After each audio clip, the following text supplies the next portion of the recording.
Como se habrán dado cuenta, hermanos, las respuestas son muy largas, así que por eso es que nos tardamos un poquito más. ¿Cuáles son las tres observaciones generales acerca de la posición preterista sobre el discurso de los olivos? Primero, el asunto clave del pacto abrámico incondicional y eterno no es parte de su argumento. O sea, ellos no creen en ese pacto.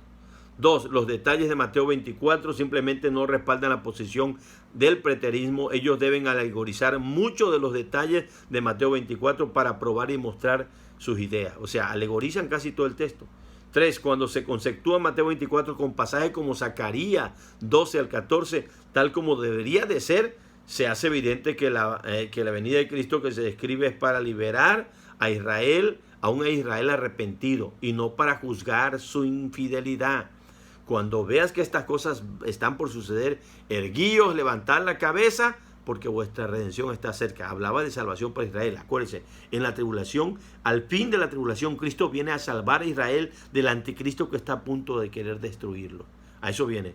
Lo que pasó en el año 70 después de Cristo fue un juicio del castigo por lo que Israel había hecho con el Hijo de Dios en la cruz del Calvario.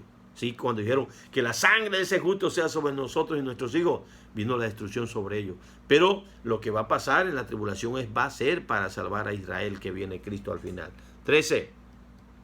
¿Cuáles son las referencias de Daniel acerca de la abominación desoladora que habló Jesús y cuándo no se llevará a cabo y cómo se llevará a cabo esto, hermano? Simple y sencillamente, hermano, Daniel 9:27, 11:71, 12:11. Y hermanos, esto es clave, muy importante. Habrá 1290 días, 1277 es 3 años y medio, 13 días más. Será la mitad de la tribulación cuando una persona ocupe el lugar santo. El anticristo será quien ocupe ese lugar santo. Y junto a Satanás van a ser adorados en el templo recientemente edificado. Eso va a ser ya en el tiempo de la tribulación, donde se va a sentar el anticristo haciéndose pasar como Dios. Según Tesalonicenses 2, 3, 4 y 9 y Apocalipsis 13, 3 al 17 lo dicen claramente. Así que la abominación desoladora no pasó en el año 70. Va a pasar en la tribulación, hermano. Claro, tú y yo no la vamos a ver. A menos que quieras quedarte a ver cuando se siente el anticristo ahí. Pero yo no quiero ver eso. Yo voy a estar gozándome en el cielo con el Señor. Y espero que tú también. Ok. 14. ¿Cuáles son 5 observaciones finales? 3 y 2 como resultado de este breve estudio de los preterismos. 1. El enfoque hermenéutico del preterismo es ecléctico. ¿Qué quiere decir? Acomodadizo, adaptable. Eso significa ecléctico. Sí, se adapta, se acomoda según ellos les interese. Interpretan según a su gusto.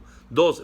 La perspectiva del preterismo no aborda adecuadamente el pacto abrámico. 3. El preterismo menoscaba los maravillosos pasajes acerca de la venida del Señor en gloria y poder para establecer su reino y la reduce a casi nada. 4. La posición del preterismo referida a que solo o casi todo se cumplió en el pasado y lo fuerza a sostener ideas que son simplemente poco realistas. 5. Coloca las escrituras en un molde postmilenarista, donde el mundo ha de ser cristianizado e imperará la ley de Dios, o sea, va de menos a más. Este preentendimiento les prohíbe a las escrituras que hablen normalmente y ellos entonces hacen que diga lo que ellos querían que dijera. 10. El reino de Dios. Vamos ahora al reino de Dios. Bonito eso el tema.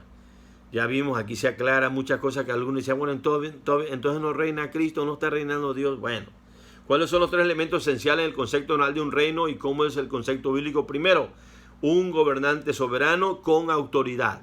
2, un reino para regir, alguien que se sienta en un trono. 3, el ejercicio de la autoridad. Cuando ya está gobernando. ¿Cuáles son las diferencias, las ciertas diferencias que es necesario observar para llegar a una comprensión del reino? 1. El comienzo del reino de Dios. Siempre existió y comenzará en el futuro. ¿Sí? 2. El campo de acción del reino, universal y terrenal. 3. La administración del reino. Dios lo gobierna directamente o Dios lo gobierna por medio de Jesucristo. No son contradictorias, sino que las escrituras revelan varios aspectos del reino. O sea, varios aspectos, varias etapas. ¿Cuáles son los 6 aspectos del reino que deben distinguirse? Primero, el reino universal, siempre ha existido ese. El reino de Dios espiritual igual siempre ha existido. El reino teocrático de Dios cuando gobernó con Israel, hermanos, en los reyes de Israel, ya eso ya terminó. el misterio del reino de Dios, que tiene que ver más con un asunto de la iglesia, el reino milenario de Dios, que es al final, hermanos, después de la tribulación, y el reino eterno de Dios, cuando vamos a vivir con Dios por toda la eternidad. 6 aspectos diferentes. Entendiendo que la iglesia del reino no son términos equivalentes, ¿cuál es la relación que tiene la iglesia con algunos aspectos del reino? Primero, la iglesia es parte del reino universal. 2, la iglesia es el reino de Dios. ¿Sí? El reino de Dios. 3, la iglesia no tiene parte en el reino teocrático. No, hermano, no fuimos parte de Israel. 4, la iglesia es parte del misterio del reino. Eso sí. 5, como la novia de Cristo, la iglesia tendrá un lugar prominente, importantísimo, especial en el reino milenario, así como en el reino eterno de Dios. O sea, olvídese, allá imagínate, es la novia de Cristo, la esposa del Cordero. Y vas a disfrutar del milenio y del reino eterno de Dios. Bueno, de ahí nos mandaba a estudiar el diagrama, diversos aspectos del reino de Dios en la página 182, ¿verdad? Y espero que si lo hayas estudiado, hermano, y hayas visto ese cuadrito, ¿verdad? Por ahí el otro día mandé un video y ese video, ¿verdad? Analizamos ese cuadrito. A lo mejor se lo vuelva yo a mandar en esta ocasión o a checar esa diapositiva. Dios le bendiga. Ahorita seguimos.